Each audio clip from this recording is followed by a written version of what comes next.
Hey everyone, this is going to be my first YouTube video with sound and audio. I just wanted to, pump some content out for Soul of Eden just because, there's some other YouTubes out there like Hero and Aerial Snack that have been uploading videos, and at least for the past 2 or 3 months after season 2 or 3, they just stopped playing the game. Or I guess they just took a break, so I thought I might as well just try to upload whatever cool games or just cool things that anyone can pick up on. I've been playing this game for just about 2 weeks now, but I've just really been enjoying this game. It's yeah, I somehow got myself somewhere near the top, and yeah, I just wanted to, last thing I want this game to do is die, because usually when content's not available on YouTube, it's not a great sign. So I thought I'd go over some games rather than going for live battles at the moment, just because I can't really play and talk at the same time. I thought I'd just review some of my previous games. So I haven't been doing so hot with Empire, especially just because it's the faction that I put the least effort into until now. Also, just around this time is also when a lot of good players play. So yeah, we'll see how this goes. I'm most proud of a lot of my Republic games, so why don't we go over just my recent one at the moment.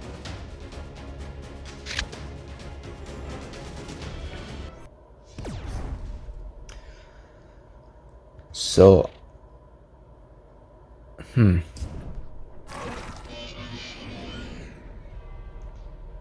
I guess I need to show you guys my deck after this, but pretty much this deck, as you can see from the title, this deck's called Hilda Sucks. I play nearly every legendary but Hilda, just because Hilda is so counterable with stuff like Doramorph and other items, and her sense is good, but her HP recovery is not enough to make her a viable tank in the game.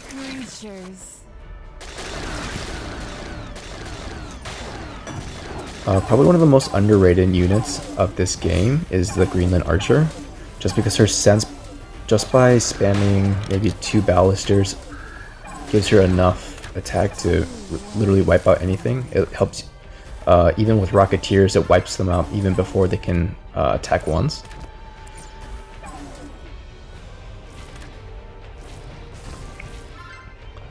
So yeah, exactly. So a good player would know exactly to counter it, because a stacked Greenland Archer will actually hurt a lot.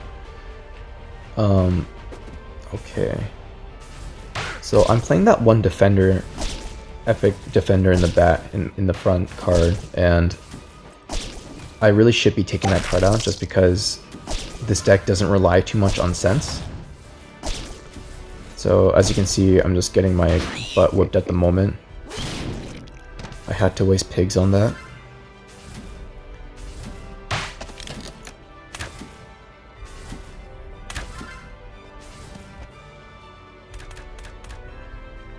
So as you can see, my hand is kind of garbage right now, so I'm saving for Jacob. That guy actually hurts a lot. So the thing about Riphorn is that he can stun every character during their summon animation. So for example, if you summon stuff like Leon, Nicola, I think even Tadakatsu, he will stun them before they can teleport or do whatever they're gonna do. So I bring out Jacob. Jacob actually dies fairly quickly just because my opponent's level 10, I'm level 8. A lot of his units are over leveling mine. Speaking of which, for your dust, I always recommend make sure you always save your dust for legendaries and some epics, as long as you only need like 1 or 2 copies of them.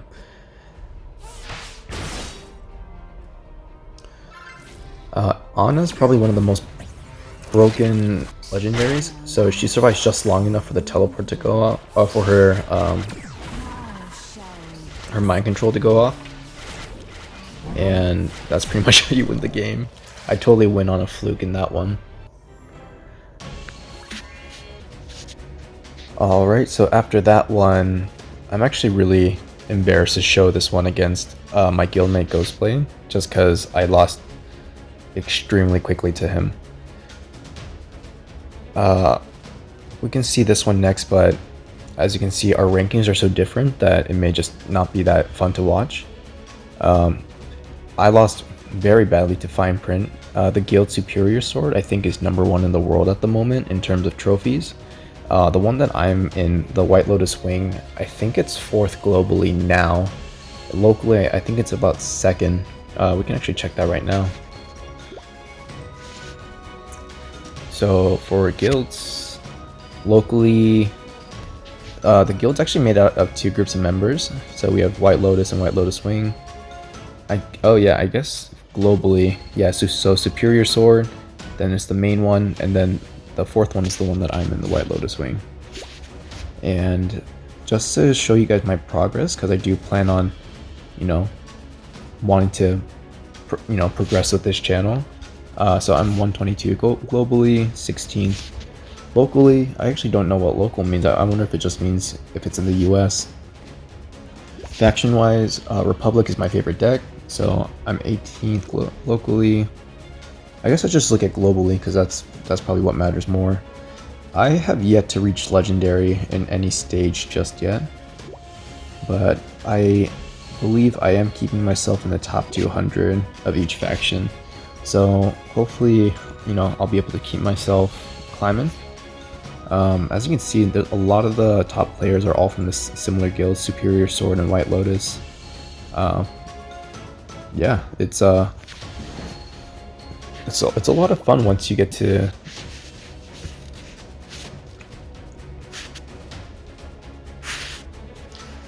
Alright, so going back to this, as you can see, I've been struggling a lot with Empire. Same with Republic, but mainly because the people that I have been going up against, especially people like Azula, the Maker from Superior Sword, and Nabjan, they're all really good players. They've been playing much longer than me, probably since Season 1. I started playing 2 days before Season 4 ended, and I somehow made myself up to, I think about 5,000 trophies by the end of it. So why don't we... The embarrassing thing is, I can show you guys my losses, but these losses, I lost very horribly in them. So why don't I show you... Taco Cat, he's actually a very good player. I think he just started the season late. I think that's why he's actually down there, but yeah, Infamously Snazzy, he's one of the top Republic players. Same with Azula, he's one of the top players in every faction, and same with this guy. This guy's a very talented player as well. So I'll show you guys Taco Cat real quick.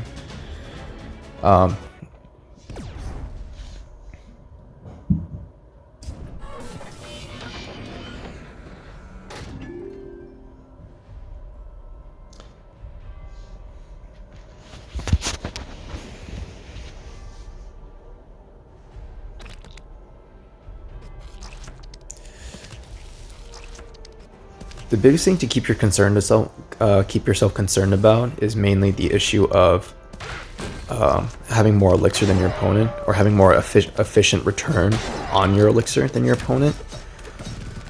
So as you see, Balisters are 2, Dogs are 4, plus the Root Axes are also 4, so he spent 10 mana for that. So right now I'm just trying to defend myself from that. This is a Republic deck that I've been trying to improvise based off of one of my guildmates. It kind of changed along the way. However, it's more toolboxy, running just one copy of each card rather than having multiple. And I also play cards like Arachnid to help pump out the cards faster in my deck. Let's hope you're worthy.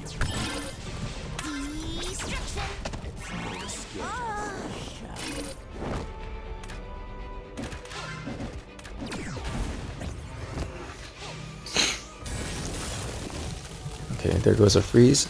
So I think that was a pretty bad move on my opponent because he only has 2 Balisters and he just saved a freeze for them. He should have definitely done it while they were approaching the Guardian. Leon especially is really good for sieges, especially because he has that charge beam. Only issue is that it has a cooldown of 2 seconds, so it is fadeable, similar to Jacob's saber shot as well, except he has a cooldown of 3 seconds. There goes Tadakatsu. And then I really like the card Adrenaline. Maybe running it up.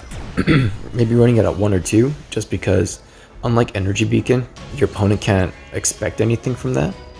So yeah, that was pretty much that game. So this is another playthrough. This is another gameplay between a very active player. I see this guy a lot online. In the past season, he did really well. So yeah, it's a lot of fun playing with this guy actually. Alien is a faction that I also struggle with, just because up until Masters I thought I had a really nice build for it, until obviously it failed really hard. So we'll see how that goes. Alright, so he calls the Wormlings. Terminites is definitely one of the better cards you can play in this deck. It's extremely good for dealing with single target, as well as just getting rid of Medibots, and just getting rid of what's it called? Legendaries like the Burn Sisters as well, because they prevent healing for 3 seconds every time they attack.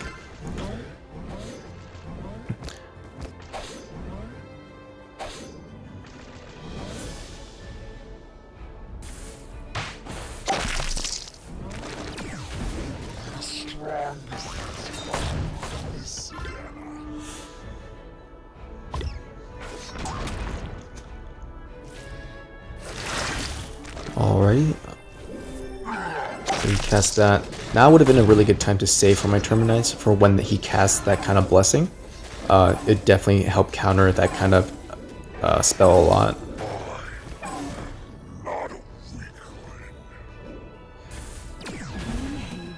Alright, he calls Ana, which I don't really understand why he placed her there, because my Xenoclaw is all the way on the left, and she would have no way of even mind controlling it.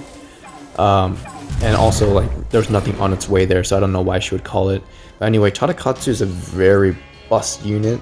I know it's 6 cost, however, the fact that it can randomly teleport anywhere to kill something means your opponent can summon a Jacob and he would kill it, and then immediately get access to the Guardian's base, because usually you place Jacob near your Guardian. And honestly, so I do recommend always using your dusts to specifically level up your legendaries, because they're much harder to come by than any other unit. Tadakatsu is actually an exception to that, because he doesn't necessarily need more HP or power to kill something to do his job. So I'm currently holding off on Tadakatsu. If I pull another one, definitely level him up. Definitely, I'd say units to prioritize would be like Leon, Nicola, Furry, Goliath. He's very good at punishing certain plays like Iglooms, and even any kind of swarm faction, or any kind of swarm kind of play style. He will punish it really hard. Only issue with him is that he does get easily countered by a lot, just like anything from I believe it's a Poison Gecko. The Poison Gecko, anything that reduces attack speed or movement speed, like the Poison Gecko, as well as the Prime Venomite, it's kind of painful seeing that. So, especially because Goliath also loses health on his own. He only regains his health by killing someone. So, at least for the moment, I don't think it's a great idea. This is my Republic deck, if you guys want to take a look at that. It's 2 Arachnid. Let's see, we can do it this way. Yeah, so 2 Arachnid. The Arachnids are actually just really good for dealing with annoying DPS like the Rocketeers, even Hotshot, because Hotshot ramps up very quickly. If he actually gets to hit your base, and just by the time he reacts to you and then you call a unit, he's already going to be hitting your base 3 times, which does well over 1,000 damage. So Arachnids really help take the bait for those kinds of units. I only play 3 Marine Cur. I know a lot of people play 4. except in the mirror match, if you playing 4 Marine Corps really doesn't do that much because they're just bodies that are gonna die. They have really no potential of countering stuff like Faceless Saint. They can't survive any blows from Jacob. I think just a healthy number for it is 3. 2 Stealth Blade, 1 Commander. The Commander is actually very, very underrated. I don't know. In my test recording, I actually recorded a perfect example of it. Someone baited my Stealth Blade. I call his Commander, and right near the base, he got to deal the enemy Guardian for another 2,500 damage. Same with Sniper. When you read this, it resets all allies unit first attack skill. So like people think that only applies to stealth, but it also applies to snipers as well because its first attack does 400% damage. And Rocketeers are probably the most important card in the game, or at least in Republic. That's why I've been using all my soul capsules for this. Rocketeers, their range is 16, which is just far enough to be outside of the Guardian's range. So it attacks for 206 every time. So if you have 2, that means you're dealing about, what's it called? Pretty much, whatever, scratch that. But as long as they are there, they will continue to pump out damage at the Guardian, and they can't do anything about it unless they actually call something to intercept. So during that time, whatever they call to intercept you, you are saving up your own elixir while they are just taking attacks and taking their while the Rocketeers are slowing them down as well. I definitely recommend you play 4 of her every single time, because especially paired with cards like Adrenaline or even Triton. Triton is a very discussed card, whether or not people want to keep him or not. I definitely say that he's a little iffy because his active is just kind of it's not the best. It also pauses him from attacking, so he could just die while he heals. But his battle cry is what makes him important. For 10 seconds, all of your allies deal 35% more damage, which allows him to be pretty much the opposite of a pulse tank. Except also pulse tank is just really good for intercepting just before they reach your base. Calling units like Grenadier and Hotshot, they're just very good at intercepting anything that your opponent brings to you. And as much as I like Grenadier, he's so slow, and he only pairs well with cards like Adrenaline, which I really just don't want to play more of. I resort to Catapods just because they are capable of just attacking faster, plus they're right outside your range of attack, right outside the range of Guardian's attacks. Lower cost, and it requires the same response that Grenadier needs, in which you need to actually call a unit in order to intercept it. 1 carpet bombing, 1 strafe, and 1 bomb. I think there's plenty of ways to play Republic, and I know a lot of people play 2 strafe, 2 carpet, even 2 nuclear strikes. However, especially with the more unit heavy composition like mine, stuff like Catapods effectively do the same thing as carpet bombs when you place them near the base, and they're very good for defense too. Nicola, I pretty much run one of every legendary except for Goliath. Goliath is just too big of a cost to actually do anything really effective or even hurt your opponent. So instead I play Riot Trooper, which is pretty much the exact opposite. He just takes everyone's hits. Riot Trooper is really good for when your opponent will just try to mob your Guardian, which is why I choose to play a lot of AoE units like 2 Catapods and also 2 Shotgunners. Yeah, and that's pretty much it actually. For my Hilda suck, I have both Chang'e and Hilda sucks. Empire, I definitely underrated the deck a lot, because now that I think about it, the deck is, if you can compare it to anything, it's like Magic. It's kind of like the white mana.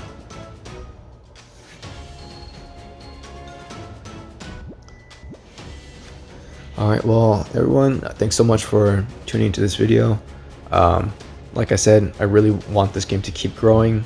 It's getting kind of tiring just seeing the same players over and over again, at least where I am in the ladder. Really be cool to see some new blood in this game, and yeah, I'm looking forward to it. And just to let you guys know, I have no creativity at all. All I do is really play this game and work full time in real life. So feel free to, or actually please, just comment, or comment, like, just comment whatever you'd like to see, what kind of faction you'd like me to play. You guys can decide whether or not I should play live, or record my battles live, or just keep reviewing my replays. And yeah, I hope you guys could enjoy this video a bit, and thanks for everything. Alright.